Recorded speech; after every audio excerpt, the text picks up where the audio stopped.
Hello, you beautiful nerds. It's been a little while since I've done a YouTube thing, which apologies, hopefully get a little bit more consistent back into it as season 3 starts up. But I wanted to show something that I kind of figured out, and I feel like I shouldn't make this video because I feel like Blizzard's going to end up nerfing this or changing how this works. But this is about the new things that can spawn in Season 3. So in any of the delves, and it seems to go up starting at like Tier 8, and then an increased chance of these things appearing until 11. But we have the Flickergates and we have the Ethereal Portals are the two new things that they've introduced into the delves.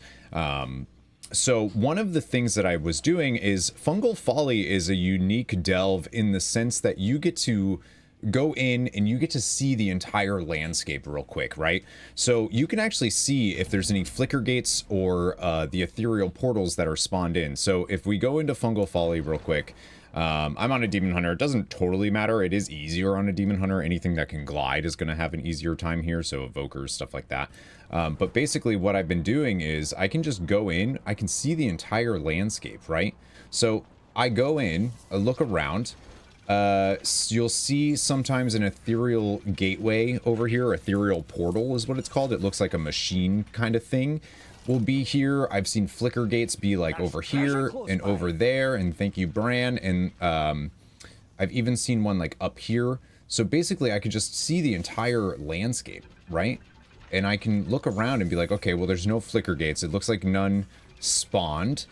Okay, right? Not seeing anything? Cool. So I can actually just leave the delve, right-click your character portrait, leave delve, and I can just go back in and just keep resetting until one of those things comes along. And one of the cool parts about playing a Demon Hunter, a Night Elf Demon Hunter in particular, is I can just shadow meld, so I can kind of glide over to the thing. If I pull anything, I can shadow meld. I can just click on the Flickergate, and like maybe I'll get a Kaiveza shade to show up. But the important reason to do this is not only do you get Undercoin and rewards from doing it, but more importantly than that, you get Brann XP. Which is wild. So right now I can see that there's a Flickergate right there, right? So I can just go on over to that. I don't need to do anything else in the delve.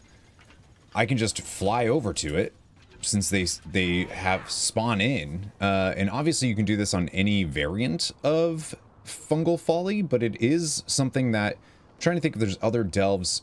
Maybe Nightfall Sanctum works similarly, if like you can see the entire thing. There we go. So just like that, I was able to get that's 10 Flickergates. I just discovered this, so I just started doing it. But more importantly, you can't see it here, but I got 26,000 XP for Brann, which is pretty crazy. That's 26,000 for Brann, and it's not a bountiful delve, and I can just keep farming it over and over. So I don't know if it's intended that those give XP no matter what, because you're actually only supposed to be able to get Brann XP if it's bountiful. But that's it. So just by clicking on that, I was able to get 127 Undercoin, 2 Gloom Fathom Hides, a deployable recovery keg that doesn't really matter, a little wheel of cheese, and that's what gives the XP, and then a deployable Wind Wrangling Spire. So none of that really matters. Right? It's not really, but getting Undercoin that easily, getting the XP, that's the part that seems pretty busted. So if somebody else has been doing this and discovered this and was like, damn, it's, you know, it's not an exploit, right? So right now there's a Flickergate all the way up there. So I know that I can go get that.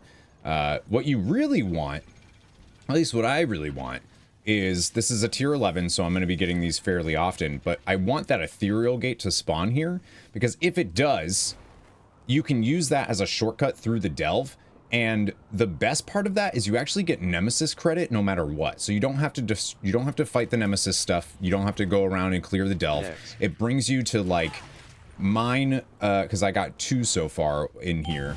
Mine just kept bringing me to like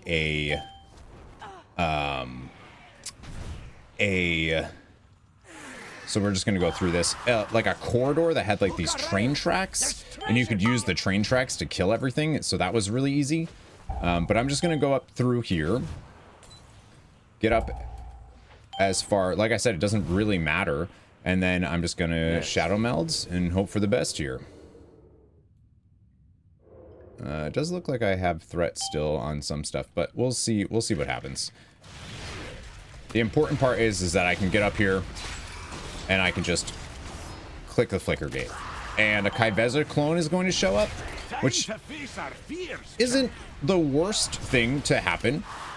You just have to make sure that if her clone spawns, you just have to make sure that you pay attention to Dark Massacre and turn and face that, or else it'll kill you. And I think if the clone kills you, I don't think you get credit. So there's the first one spawning, you just have to face it. I think if you die to the clone, I don't think you get the rewards from the Flickergate. Whereas if the real Kai'Veza shows up and you die, you still can click on the loot that she leaves behind. So we'll just avoid the Nexus daggers as well. And there we go. So that gave me another 26,000 XP, or almost 27,000 XP for Brann, 121 Undercoin. So yeah, that's it. And then you just kind of rinse and repeat.